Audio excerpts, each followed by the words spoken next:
And, shouts out to Draymond Green. But Draymond Green was never better than Kenyon Martin. Kenyon Martin came up in a different era. Let's start there. Kenyon Martin drafted 2000. Draymond drafted in 2012. In 2000, the center in the power forward position was heavily used. As in today's game, 2012, where it turned over to a guard game, to a jump shooting game. Draymond Green would never been able to handle the pressure that Kenyon Martin held down in his time. Draymond Green, he couldn't stick David Robinson. He couldn't stick all them power forwards, McDyess and Chris Webber and all those guys.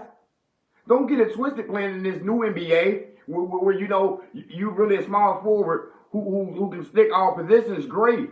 And no knock to your game, because you are a glue guy. You are a guy who can do everything, who can stick 1, 2, 3, 4, 5. You can pass the ball, I understand. You can shoot somewhat, you can rebound, you can defend, but you couldn't do the stuff that Kenyon Martin did, man.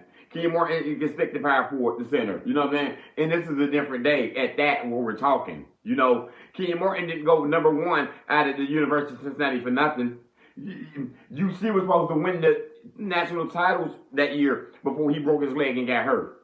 Kenyon Martin was a force out there on the defensive end. Your defense was not better than his. You're playing in this new NBA where you got the defensive player, of the NBA. You won the MVP before. No knock to you. You do play good defense, great defense, man. But Kenyon Martin came up in a different time, man. Had you came up back then, man, you would not have won the defensive MVP. As good as defense that you played. Kenyon Martin was a shot blocker. You know what I'm saying? Coming out of college. You had to be worried about him. You know what I mean? He was a great defender. Let's not forget, when you came up, Draymond, you were backing up David Lee. David Lee was putting up 20 and 10 a night. You wasn't even in the starting lineup. So don't get it twisted because you played for great teams. I understand that. You played for a dynasty. And you were needed. But to say Kenyon Martin couldn't play for them and y'all would have still won those rings, I think so. I mean, no knock to your game once again, though. But Kmart was a force. Because you play Kmart one-on-one, you wouldn't be doing shit on Kmart, man. Kmart was a dog. And this all started because you got mad at him because he told you. You pick and choose who you bully. You wouldn't been bullying nobody back then. Look who you bullying today, the weakest link. You punching Jordan Poole. You know what I mean? We ain't got no stories of you trying this to the dogs.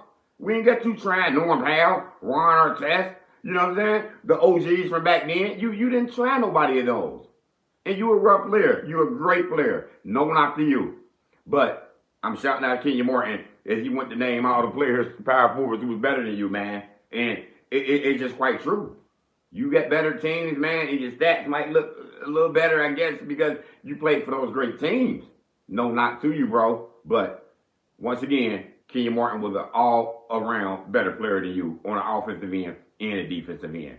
And put me and coaches noticed it for years. So that argument y'all got going on, man, hope y'all can cease it, man. But, ego's in the way. And, I guess you and Klay Thompson might be suffering from the same thing. Y'all think because y'all got rings and stats that y'all was better than everybody that played? No. What we gonna say? Draymond Green was a better player than Chris Paul overall? Yeah, right. You came to a good situation to Golden State. Y'all had good coaching. Y'all had a good team, and it's a good championship team, and you were needed. I'm not gonna take it away from you, but no way ever are you better than Kenyon Martin. That's all. Put me and Coach Gat.